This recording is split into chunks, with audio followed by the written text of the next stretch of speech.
Hello, and thank you for joining us for the Voice of the People podcast here on kxnet.com. I'm Nicholas Kwalik, and today we're speaking with the independent candidate for the office of the governor of North Dakota, and that's Michael Coachman. Mr. Coachman, thanks for being here. Well, thank you for inviting me. I really do appreciate it. So, before we get into it, let's talk a little bit about you. Of course, some people may not be familiar with you. So, why don't you tell us a little bit about yourself? I was born from a military family. I was actually born in Germany on a military base and lived around from there to Japan to California. Was raised pretty much in Connecticut. When I turned 18, joined the military, served 20 years. So my military career spanned it from Cheyenne, Wyoming to Vandenberg Air Force Base to Germany and to here.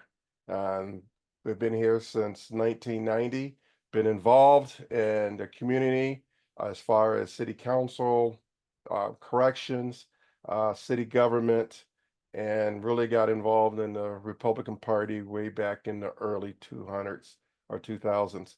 So been quite busy. Maybe some of you know that one of the individuals, there was a group of us who was involved in Fufang trying to keep the Chinese from building a installation here near our military base.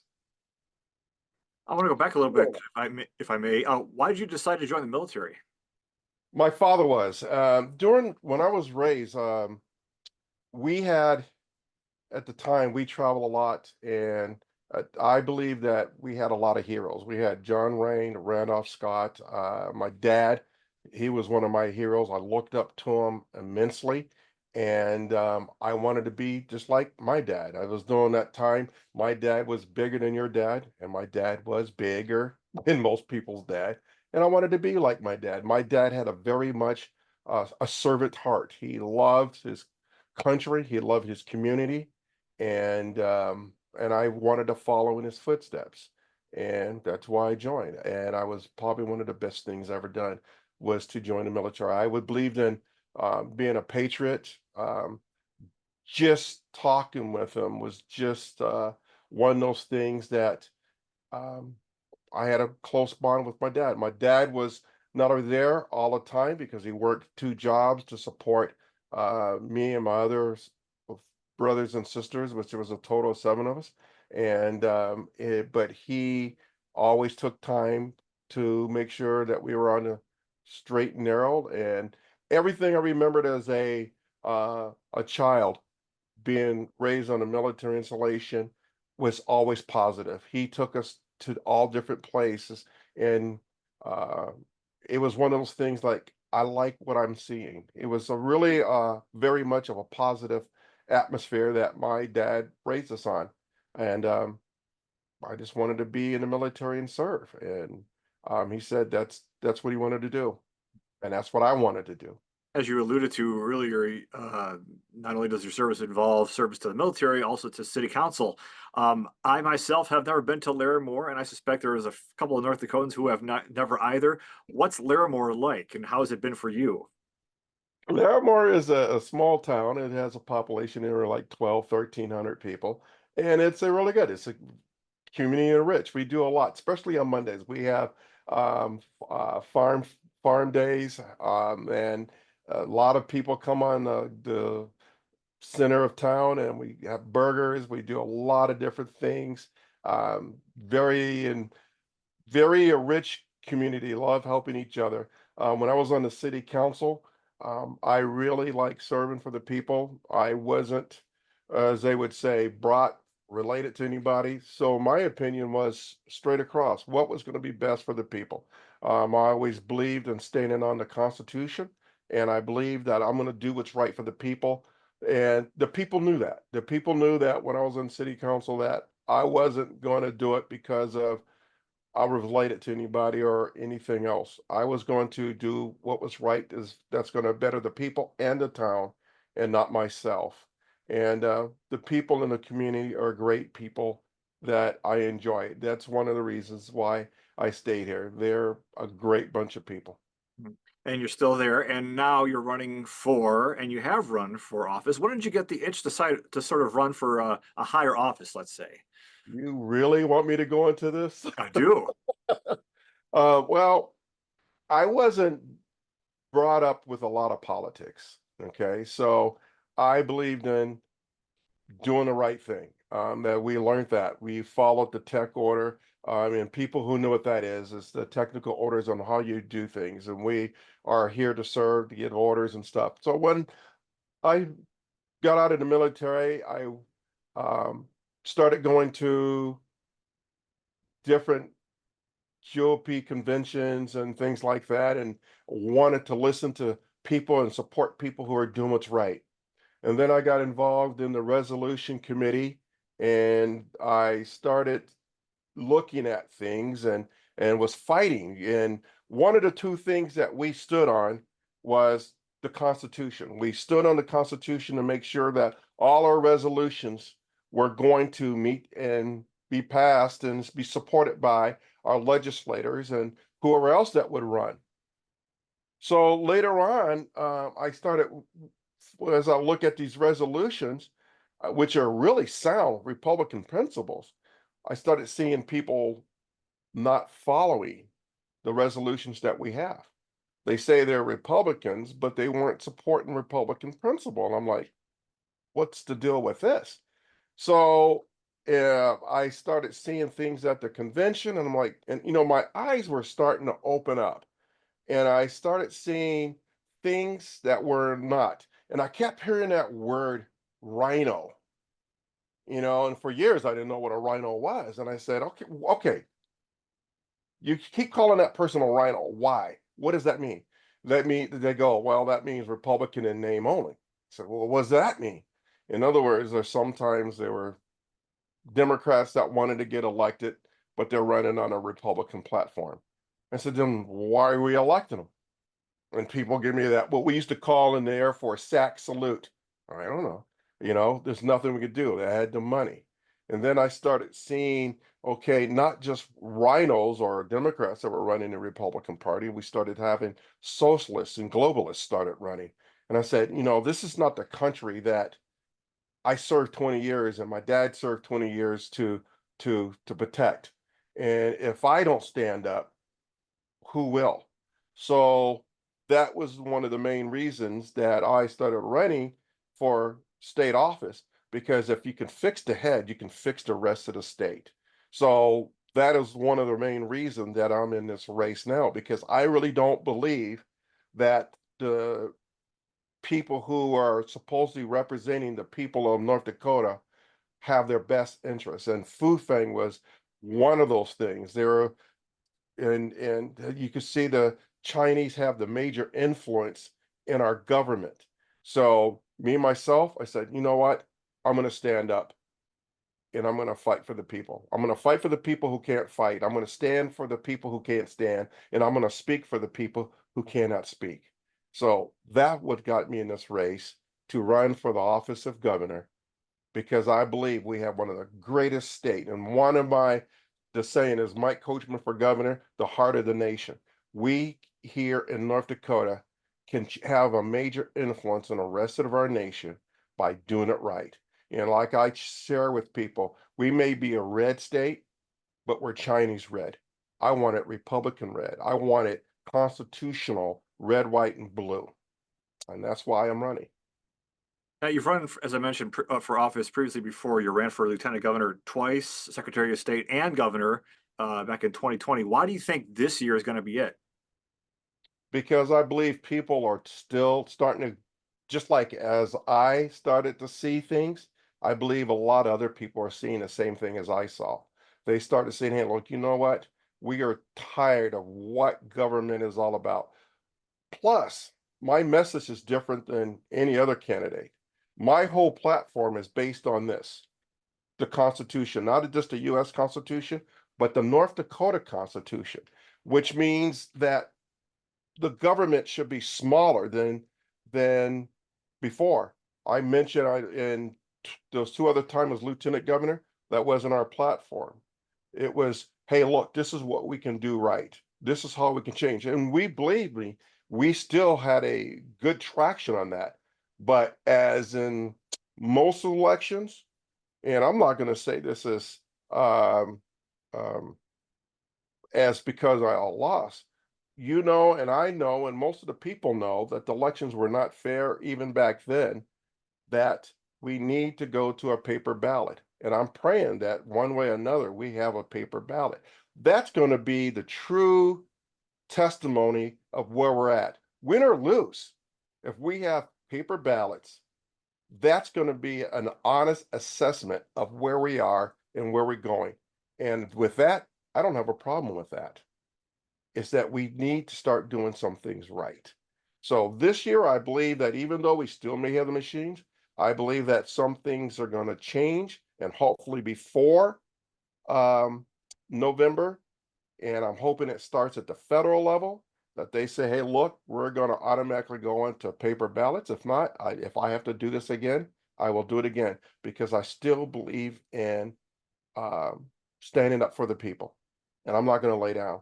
I'm going to keep going until we win. And you know what? And a lot of major battles are not won on the first time. You know, it's the final battle. It's how you finish is the key. And as me as an individual, I've been in martial arts since 1972. I lost some battles, but I kept on fighting. You know, I changed, I worked, I just got better at it. So if I win, I win. If then the people of North Dakota will have some major changes for the good for the state. If not, I would just have to brush my shoulders off and prepare for another round. All of that mentioned, Mr. Coachman, is that some of the reasoning why you tried to get Governor Burgum and then Lieutenant Governor Sanford recalled back in 2021? Yes, there were some things that happened back then with him with the COVID. A lot of different things that he was doing. I believe that was unconstitutional as governor. Even with the flu thing, I believe that it wasn't the right steps to for our state. Um, but as you can see, I was not successful, but it doesn't mean I'm not going to keep trying as far as trying to help our government. That's the key right now. That is something that happened. Now I'm moving forward and trying to fix our state by becoming an elected official. And you're moving forward along with your running mate, Lydia Gesley. Why did you choose her as your running mate? Oh, she's a tiger. She is someone that is very involved in local government, which is somebody I want. She has been to Bismarck's testifying in front of the legislators, dealing from home births to hey, we can drink milk on our own if we want to a lot of different type of legislation. She's even now fighting some of the school boards on how they're doing things illegally. And so she's a strong person. She has a strong faith in Christ. Somebody who I need is somebody that is going to, just like me, be accountable, not just to we the people, but to a higher power, and that's Jesus Christ, who is our Lord and Savior and God Almighty, and not to some other foreign entity. So she is a good helper in this. She is a great researcher and she has a love for the people. And not only that, for schools, she was a homeschooler. She helped fight for that homeschool bill. And she's just a great complimentary to me. Now we are taping this on Thursday, September 12th, which will air as you and I discussed on Monday. But we're talking on the day that the abortion ban, Judge Bruce Romanek ruled that down today. Your thoughts on that? You know, this is my belief as far as that. And, you know, we talk about, I think they misquote a lot of the Constitution. Life begins at the moment of conception. Okay. So even though he said, no, it isn't, it is. Life begins at the life of conception. And remember, I just mentioned that I believe in a higher power, and that's God and Jesus Christ.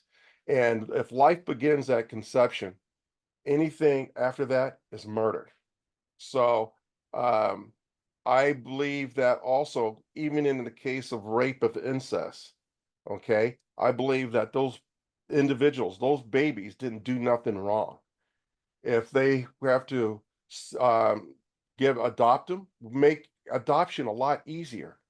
But I don't believe in taking a life unless the mother is in uh, serious in danger of dying. Otherwise than that, no, I don't believe that we should have an abortion. And I know they say it's the choice of the mother, but the baby has a choice, and you're taking that choice away from that baby. It's another one of those innocent individuals who don't have anybody that is representing them and stepping up for them to say, hey, look, I would like to live. Everybody has a right to live. And on your website, you do say you are 100% right to life, correct? Correct. Yes. So segueing into that, some of the other things I'd like to talk with you in the remaining time, we have about 15 minutes left on your website. One of the issues you want to talk about is looking at eliminating property tax using oil revenue for funding. Now, I'm curious, what sort of discussions have you had with oil representatives here in our state, and what do they think about that plan? Well, it's a matter of, again, going back to the Constitution. I know you can get into the deep weeds with conversations, with a lot of people, because I'll see the Chamber of Commerce and everybody's having, hey, we don't want to eliminate property. But what does the Constitution state? And I'm going to read something. Okay, and Article 10, Section 1, the legislative assembly shall prohibit from raising revenue to defray the expense of the state through levying of a tax of the assessment value of real or personal property. It tells you right there in our Constitution, we cannot use property tax to do, we shouldn't, because that is it. Freedom is always associated with your land. And if you tax somebody and you could take their land, they're neither free and they don't own it.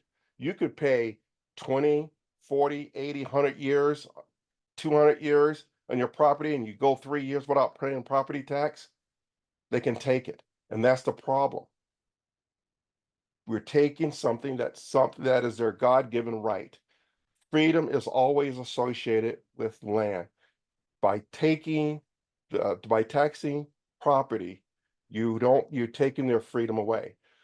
Bonnie, that Burgum talked in October, I believe it was, how we have billions of dollars. And I go to these city meet and greets and I ask, all these billions of dollars, has anybody received any benefit? Raise your hand. Did you know no one raises their hand? At least not in a group that I am. Maybe in elite status, they can raise their hand. But the people I have talked to, since I've been here since 1990, no one has received any really significant benefit from the billions of trillions of dollars we have in this state.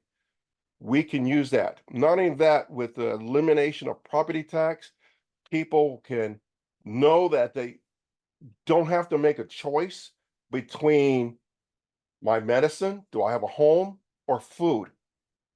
None of that. By eliminating the property tax, you're going to encourage businesses to come to North Dakota. Why? I believe it was the um I was just talking about it this morning. But anyway, by businesses to come to North Dakota because they don't have to worry about it. What happens when businesses come to North Dakota now?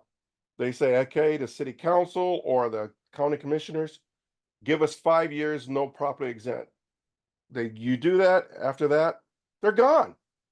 And who's left holding the building and the excess taxes on that? The people. The people are left holding that. By eliminating property tax, you have people coming in, they can afford houses. Because right now, if you look at probably even your house, look at how much the property tax has gone up within the last couple years.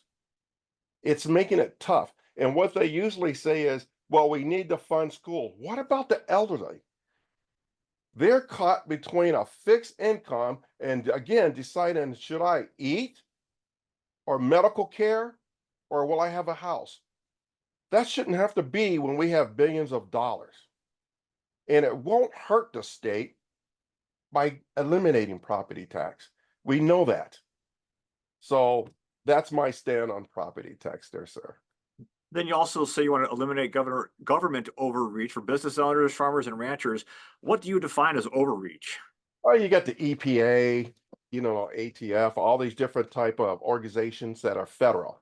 Those are type of things. I believe that most of the decisions should be left to the ranchers and farmers coming together, but not the federal government coming in and saying, "Hey, look, you need to do this here," or you can't do this, and you can't build on this easement. If it's your land, you can do what you want. You have like the CO2 pipeline coming in, and they're saying, "Hey, look, we're going to build on your property, don't matter what." No, it's your property. What is the federal government coming through here? If it doesn't benefit everybody within the state or within that community, it shouldn't. There is criterias of like eminent domain that need to be met. And right now, a lot of them are not being met. They just lay them aside and taking over people's land, farmers and ranchers, and tell them, hey, look, you have to, like, for instance, they're talking about registering their cattle, and was it, I think it was $50 a head. That's going to break a lot of farmers, a lot of ranchers, excuse me. And it's just ridiculous.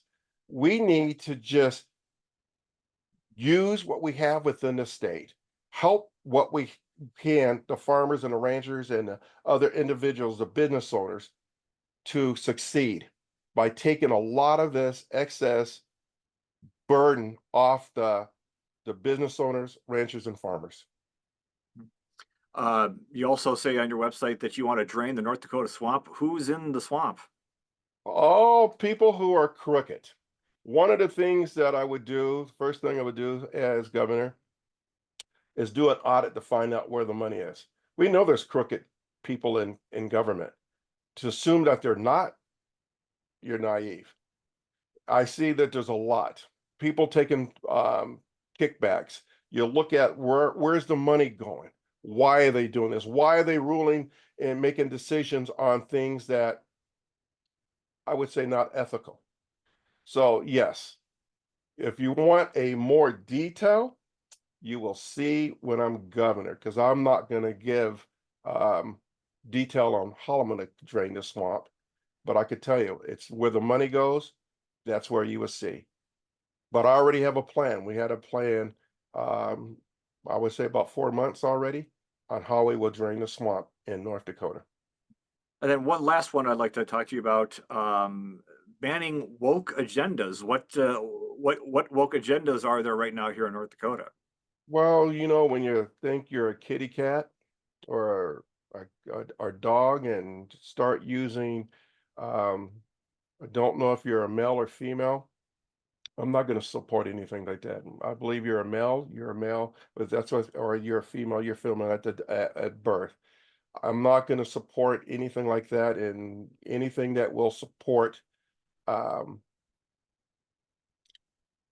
I would say, I'm choosing my words correctly here. um, Things that should not be taught in school, especially any type of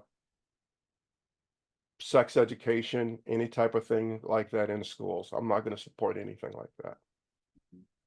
And so, how would you? Because obviously, that's been one area of contention as far as this current administration, where there were some laws put on the table, and the governor vetoed them, saying that there are already laws in place to kind of guide along that pathway. So, do you have any sort of specifics as far as what you definitely don't want to see, or perhaps you might have some wiggle room to talk with people about? Um, I would say, I think one of those things is that sex education should be taught at home. Um, I don't think the schools should be doing that. I think our main agenda is, I'm going to say here in Article 8 of the education, a high degree of intelligence, patriotism, integrity, and moral on the part of every voter in a government of the people necessary to order to ensure a consistent of the government and prosperity and happiness of the people. That is the main thing, and it just goes into about how we should be educating our children, not out of these other things that really are off topic. That is not helping the children. We need to just focus on schooling, the main thing, help the children in that manner. So, Mr. Coachman, between now and election day, what are your plans?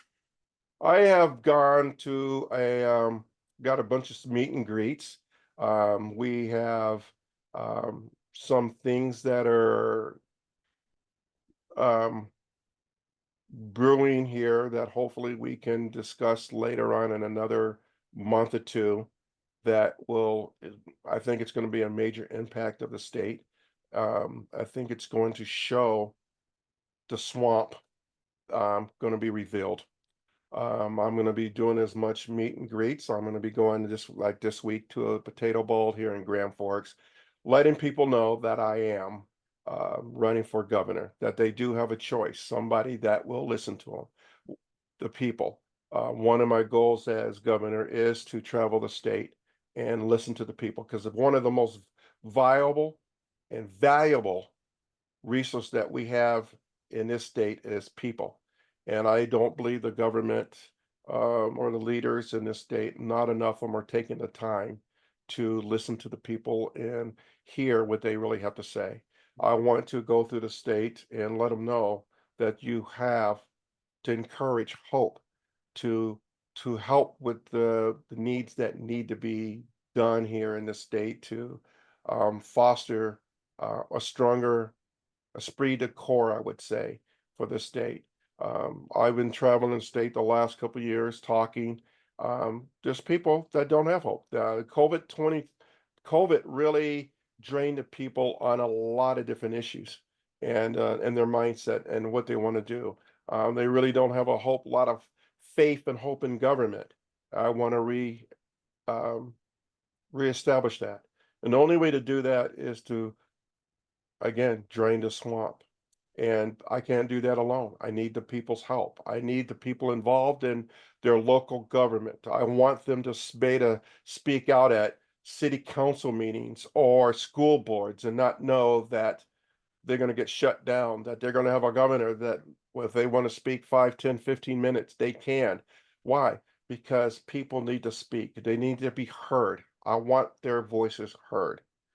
I'm not going to give you um, a bunch of political right answers to say, yeah, vote for me because of this. I'm going to tell you, everything that's going to come across my desk is going to be based on the Constitution.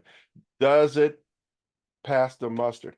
Does it violate the Constitution or the U.S. Constitution or the North Dakota State Constitution? And does it help the people? If it doesn't do that, no, I'm not going to support it because it's the people. What most people don't realize is that without these two books are the most important things that probably separate me than the other candidates, even um, other races, is that I still believe in this. This will fix 95 to 100% of the issues that we have in this state and correct the ones that were done because of this. Without these two books, we are nothing better than another third world country. And Mr. That's why Coachman, people are coming here. It's because of this. sure. And this is what I want to establish. And with about less than a minute left, why should North Dakotans vote for you as their next governor? Because if you can have most people don't realize that they have a chain on their left leg and a chain on their right leg. One's a blue, one's red, but they're still chained up. Mike Coachman's going to break the chains. It's going to let them free. Because without freedom, you're chained. They may add another link to their chain to make you feel like you are progressing, but you're still chained. And I'm going to break the chains of the tyranny that we have within our state. Okay. Well, Mr. Coachman, I thank you so much for your time. We have a couple of weeks away, so we will perhaps talk with you either before or after then. So, again, thank you so much for taking the time to speak with me and all of our viewers. And thank you for watching the Voice of the People podcast here on kxnet.com. We'll be back soon with more on the questions and answers affecting you, because remember, it's your voice that matters, the Mhm. voice of the people.